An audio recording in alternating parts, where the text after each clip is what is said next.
Juízes, capítulo 6.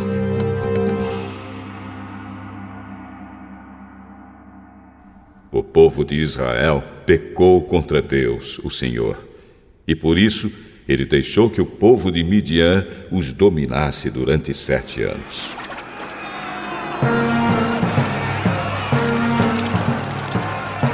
Os israelitas se escondiam dos midianitas em cavernas e em outros lugares seguros, nas montanhas, porque os midianitas eram mais fortes do que eles.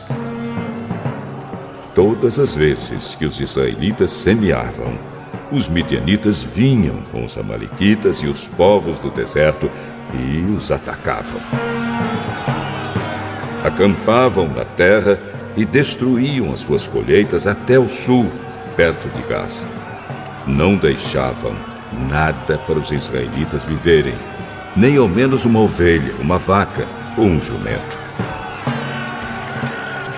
Chegavam com seu gado e as suas barracas e eram tão numerosos como gafanhotos.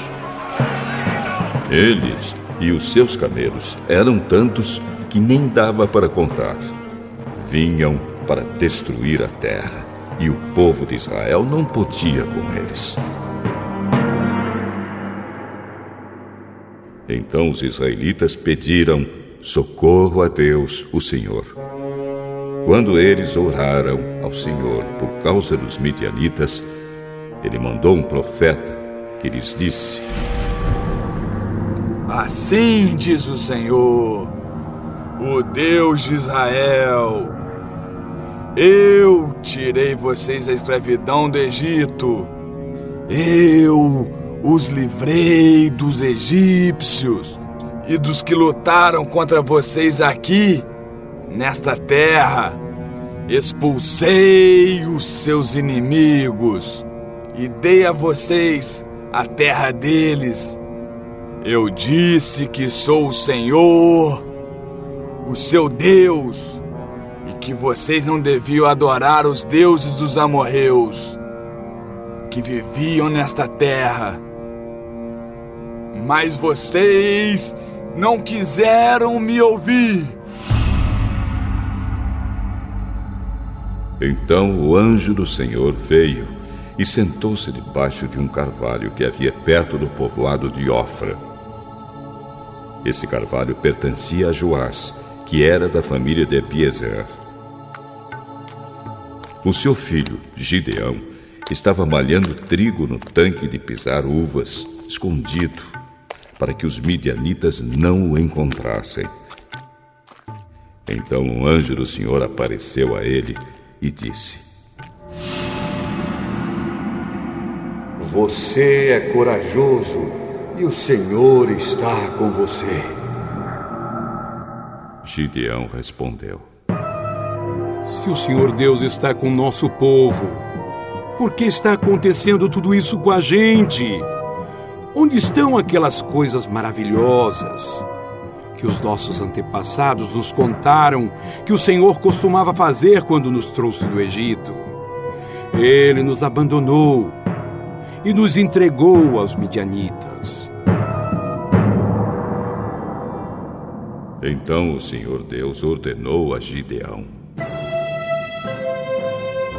vá com toda a sua força e livre o povo de Israel dos midianitas.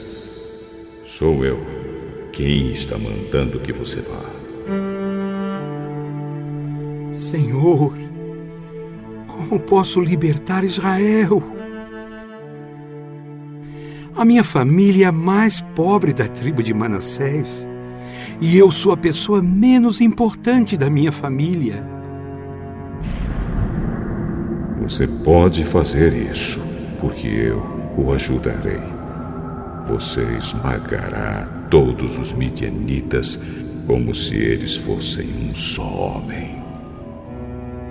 Se tu estás contente comigo, então dá-me uma prova de que és tu mesmo que está falando. E por favor, não vais embora até que eu te traga uma oferta. Eu ficarei aqui até você voltar. Então Gideão entrou, cozinhou um cabrito e fez pão sem fermento com mais ou menos 10 quilos de farinha. Pôs a comida numa cesta e pôs o caldo numa panela. Levou tudo e entregou ao anjo do Senhor que estava debaixo do carvalho. Então o anjo ordenou: põe a carne e o pão nesta pedra e derrame o caldo em cima.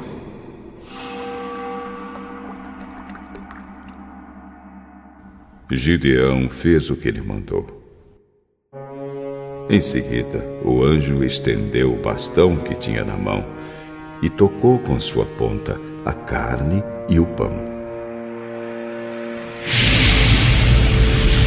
Então saiu fogo da pedra e queimou a carne e o pão. E o anjo desapareceu.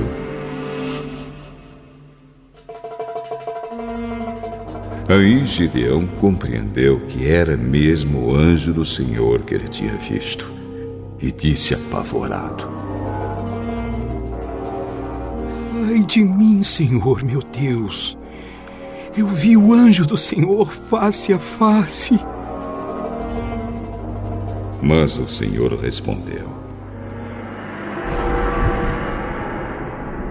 não fique com medo, tudo está bem. Você não morrerá. Gideão construiu ali um altar para Deus, o Senhor, e o chamou de O Senhor é Paz. E até hoje esse altar está em Ofra, cidade que pertence às famílias de Abiezer. Naquela noite o Senhor disse a Gideão: leve o touro que pertence a seu pai e outro touro de 7 anos, e derrube o altar do deus Baal, que é do seu pai, e também o poste ídolo que está ao seu lado. Nesse lugar alto e seguro, faça por o Senhor, seu Deus, um altar de pedras bem arrumadas. Depois, pegue o segundo touro e a madeira do poste arrancado e queime tudo no altar como sacrifício.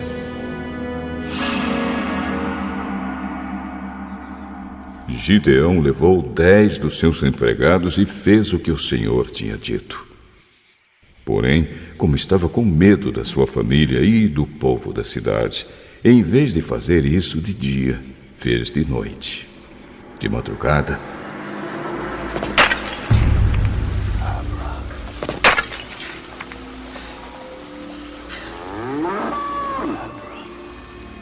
quando os homens da cidade se levantaram, acharam o altar de Baal e o poste ídolo derrubados, e o segundo touro queimado no altar que tinha sido construído ali. E perguntavam: quem será que fez isso? Procuraram saber e descobriram que tinha sido Gideão, filho de Joás.